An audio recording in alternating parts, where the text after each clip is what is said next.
Hi, I'm Jani Godwin, and in this tip video I'm going to show you how to achieve lots of movement in a realistic looking petal with a range of tones, highlights and shadows to really give it life.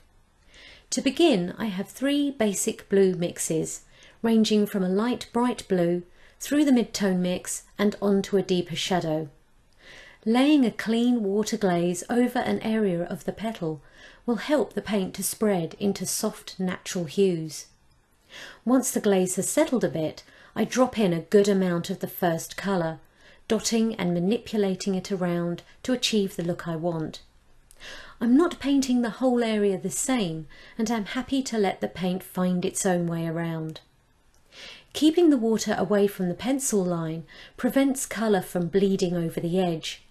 Pulling the colour from the glaze along the lines keeps them crisp and sharp.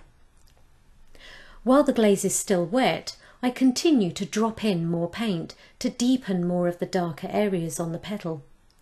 This bit has to be done quite quickly, as all the time the glaze is drying and the paint will become more difficult to work and will begin to drag across the surface.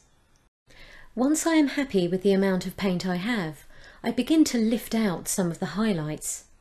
Using a clean damp brush, I firmly press the brush into the glaze and carefully pull it to lift some of the paint, creating a soft highlight. All the time I'm doing this, I have to clean the brush so I don't redistribute the paint elsewhere on the painting. With the glaze nearly dry, it's difficult to work, so I leave this side to dry completely before finishing the other half of the petal. Using the same method, I glaze the surface with clean water, carefully lifting any really obvious puddles, and let it settle before again adding some of the first colour. Focusing the paint where the darkest shadows fall on the petal immediately creates definition to these areas, and once I add the next colour, these will become even darker, enhancing the shape. Once again, I look to form some of the surface textures as I go by introducing a suggestion of the folds and veining. While the glaze is still wet and active, I drop in further touches of colour to deepen the tones and sharpen the edges. Where I want to create a brighter highlight, I lift some of the paint out with a clean damp brush before allowing the study to dry thoroughly. The first stage has used just one mix of paint, but already a range of tones and highlights prevents the petal from looking flat. The second stage begins with another clean water glaze over one half of the petal as before. To build the depth of colour a little more, I'm using the first mix on the palette, which has dried a little and become more concentrated. This time I focus the paint onto the same darker areas as before to give them some more definition, particularly into the deeper folds. The second half is once again completed in the same way, with lots of highlights and some of the first wash still visible, to give depth and a greater complexity of colour. Once complete, the petal is allowed to thoroughly dry before any more paint is applied in the next stage. The next stage uses the middle tone mix, and this time I use a combination of wet in wet and wet on dry techniques. Using the colour quite strongly, I stipple the paint into the darker areas and along some of the veining. Using a clean damp brush, I blend the colour to soften the finish, creating a gentle transition between the tones, while maintaining the interest in the textures. Some of the darker mix is also dropped into a clean water glaze to help it settle into soft cloud-like forms. More of the texture is also introduced, but again the highlights and previous glazes are allowed to remain visible.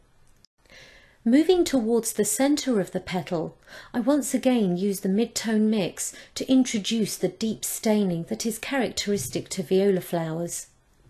The centres of these flowers is quite dark, with a very obvious deep streaked pattern. Using the mid-tone here creates a foundation for the very dark colour I will use last of all to finish the piece and get those characteristic streaks. Following the lines of the veins draws the viewer towards the centre of the petal, where the bright white and yellow eye forms the focal point. The finer details are carefully drawn in using the tip of a pointed brush, and once again the finish of the deeper tones is adjusted with the mid-tone mix. With the darkest violet toned hue from the palette, I now begin to build up the texture to the centre of the petal. Using long careful strokes, I draw the brush into the long streaked veins to make the very obvious markings. Some are kept very fine, while others are created by applying more pressure to the brush to thicken the stroke. Using the centre as the focal point, all the veins radiate from this point, so as I apply them, all the streaks are brought together, creating a dark and dense colour in the centre. It's still important to build the depth gradually here, or the subtle variations in tone and highlights will be lost and the study will look flat. With the mix really concentrated on the palette, I introduced the darkest streaks and markings at the centre. These are the darkest features on the study, so all other areas must appear lighter in tone. Applying each vein separately gives them definition and presence, and by introducing the very darkest tone next to the very lightest, you get a higher degree of contrast and a more visually appealing finish. Again, some of the veins are kept light and spidery as they reach out towards the edge of the petal. Drawing the thicker markings into the centre brings the strong saturation of colour I'm looking for. With a few more veins to add, the careful application of fine details is a satisfying way to complete a practice piece. And here's the finished painting. With just 3 mixes on the palette, lots of highlights and deepest tones combine to bring realism and a sense of movement to this simple little petal study. I do hope you enjoy creating your own study using these techniques. Thanks for watching, and I'll see you next time.